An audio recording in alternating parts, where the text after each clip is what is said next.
हरे कृष्ण प्रणाम। आमी सदानंदिनी मालिनी देवी दासी राधारानीस किचेने आपनादेर सबाइके स्वागत।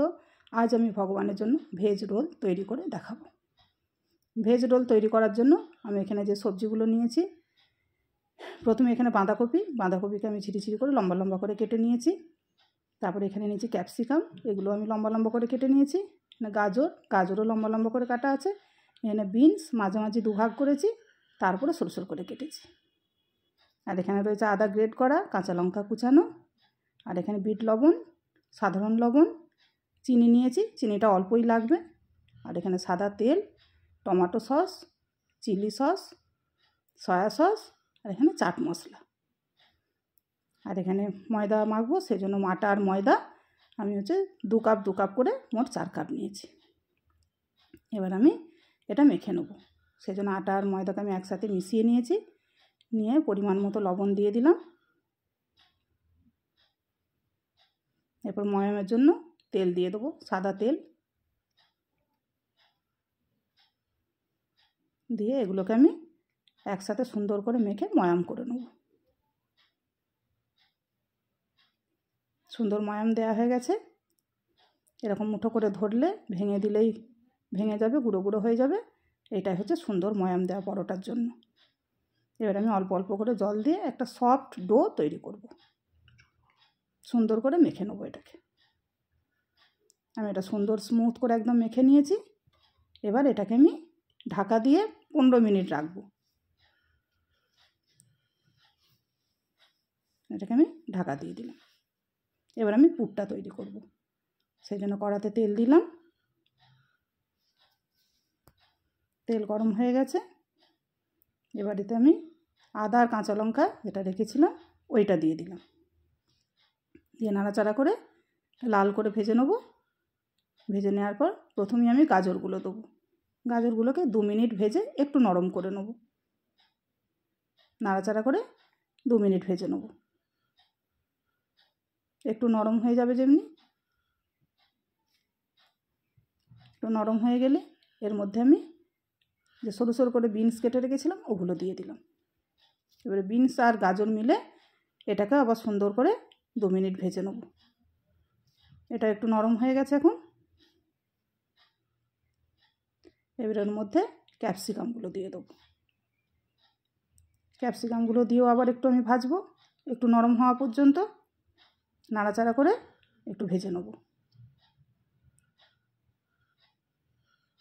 একটু নরম হয়ে গেলে এর মধ্যে এবার আমি বাঁধাকপিগুলো দেবো। সব বাঁধাকপি আমি এর মধ্যে দিয়ে দিলাম। দিয়ে এগুলোকে আমি বাঁধাকপির সাথে সব সবজি মিলিয়ে সুন্দর করে একটু ভাজা ভাজা করে নেব। পুরো কাজটা কিন্তু হাই ফ্লেমে হবে, নাহলে সবজিগুলো থেকে জল বেরিয়ে যাবে, তখন আর পুরটা সুন্দর শুকনো শুকনো হবে না। এটা সুন্দরভাবে ভাজা ভাজা হয়ে গেছে। দেখুন কোনো জলও নেই, কিচ্ছু নেই। আর একটু এইরকমই থাকবে, ক্রাঞ্চি ভাব থাকার জন্য এইরকমই থাকবে। এবার এর মধ্যে আমি আর যে উপকরণগুলো ছিল, টমেটো সস দিয়ে দিলাম। এটা একটু বেশিই দেবেন। চিলি সস পুরোটাই দিয়ে দিলাম। আর 1 চামচ মতো সয়া সসটা দেবো। দিয়ে এগুলোকে আবার সুন্দর করে নাড়াচাড়া করব, যেন সবজির সঙ্গে পুরো সসগুলো সব সুন্দরভাবে মিশে যায়। সুন্দর মেশানো হয়ে গেছে। এরপর আমি লবণ দেবো। 2 রকম লবণই দেবো আমি। একটু চটপটা স্বাদ আনার জন্য সাদা লবণ এবং বিট লবণ, 2টো লবণই এর সাথে আমি দেবো। 2টো লবণই দিলে এর স্বাদ খুব সুন্দর আসে।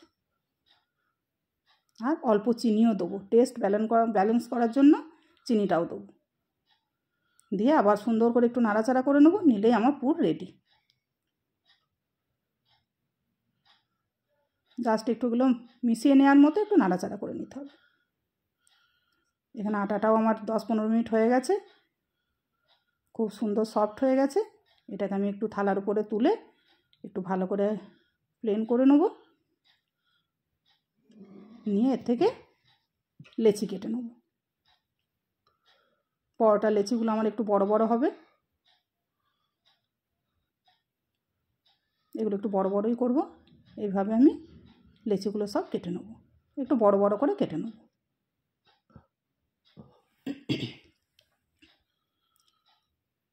সব লেচিগুলো কেটে আমার ডেলি পাকানো হয়ে গেছে।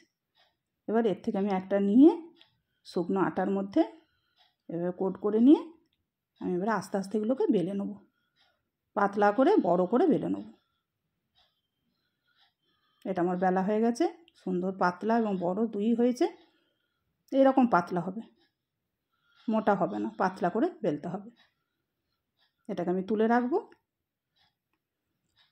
আবারও একটা আমি এরকম আটাতে কোট করে এটাকে আবার বেলে নেবো সুন্দর করে। বেশি আটা দিয়ে বেলবো না, অল্প আটা দিয়ে বেলবো। এগুলো আমার বেলা হয়ে গেছে। এবার আমি সেঁকবো। তাওয়াতে একটা রুটি দিয়ে দিলাম, দিয়ে আমি উল্টে পাল্টে দুটো পিঠই সুন্দর করে ভেজে নেব। দুটো পিঠ সুন্দর করে ভাজা হয়ে গেছে। এবার এতে আমি তেল দিয়ে দেবো, তেল দিয়ে এটাকে আমি ভেজে নেব। আবার এই পিঠেও একটু তেল দিয়ে দেবো, দিয়ে তেলটা ভালো করে খুন্তির সাহায্যে বুলিয়ে নিয়ে উল্টে পাল্টে সুন্দর লাল করে ভেজে নেব। বেশি কড়কড়ে করা চলবে না, মোটামুটি একটু লাল লাল করে ভেজে নিতে হবে। বেশি লাল করে ভাজলে মচমচে হয়ে যাবে। এটা আমি আলাদা একটা থালায় তুলে নিলাম, আমি আরও একটা ভেজে নেব। এইভাবে আমি সবগুলোকেই ভেজে নেব। সবগুলো আমার ভাজা হয়ে গেছে। এবার আমি রোলটা তৈরি করব। একটা রুটি নিয়েছি, তার উপরে আমি টমেটো সস দিয়ে দেবো। টমেটো সসটা গোটা রুটির ওপরে সুন্দর করে বুলিয়ে দেবো, এতেই কিন্তু টেস্ট খুব সুন্দর আসবে। এইভাবে গোটা রুটিটা জুড়ে বুলিয়ে দিলাম। বুলিয়ে দিয়ে যে পুর করে রেখেছিলাম, পুরটা পুরো ঠান্ডা হয়ে গেছে। ঠান্ডা অবস্থাতেই দিতে হবে, নাহলে রুটিটা আবার নরম হয়ে যাবে এর ভাপে। এর ওপরে আপনারা গাজর শসা কুচো করে দিতে পারেন, কিন্তু আমি এখানে দিইনি, আপনারা চাইলে দিতে পারেন। এর ওপরে যে চাট মশলা নিয়েছিলাম একটু ছড়িয়ে দিলাম, আর একটু বিট নুনও দিয়ে দেবো এর মধ্যে। জিনিসটা খুব চটপটা হবে। এটা টেস্ট খুব সুন্দর হয়। এবার এটাকে আমি রাউন্ড করে মুড়িয়ে নেব। মোড়ানো হয়ে গেছে। এবার আমি একটা বাটার পেপার নেবো। আমার ঘরে ছিল বাটার পেপার, তাই আমি নিয়েছি। আপনারা এমনি যে কোনো খাতা, সাদা পাতা আপনারা নিতে পারেন। নিয়ে এইভাবে সুন্দর করে অর্ধেকটা থেকে মুড়িয়ে নেবেন, দিয়ে পিছনটা এইভাবে মুড়ে দেবেন। এইভাবে মুড়িয়ে দিয়ে এইভাবে আপনারা একটা আলাদা প্লেটে রেখে দেবেন। আমিও রেখে দিলাম। আর একটা দেখিয়ে দিচ্ছি। রুটি নিয়ে আবার এরকম টমেটো সস দিলাম, তারপরে পুরটাও দিয়েছি, দিয়ে সুন্দর করে সাইজ করে নিয়ে এর উপর থেকে আবার চাট মশলা এবং বিট লবণ দুটোই দিয়ে দেবো। এটা দিলে এর টেস্ট খুব সুন্দর হয়। আবার এটাকে গোল করে মুড়িয়ে নেব, নিয়ে আবার একটা বাটার পেপার দিয়ে এটাকে মুড়িয়ে নেব। এইভাবে আমি সব রোলগুলোই তৈরি করে নেবো একে একে।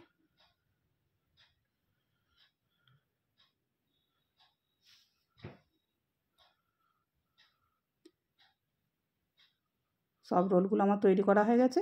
সুন্দর দেখতে হয়েছে, একদম দোকানের মতো সুন্দর হয়েছে, ভেতরটাও কত সুন্দর লাগছে। এবার এগুলো আমি ভগবানকে নিবেদন করব। সেই জন্য উপর থেকে তুলসীপত্র দেবো, দিয়ে ভগবানকে নিবেদন করব। হরে কৃষ্ণ। ভুল ত্রুটি হলে ক্ষমা করবেন। প্রণাম।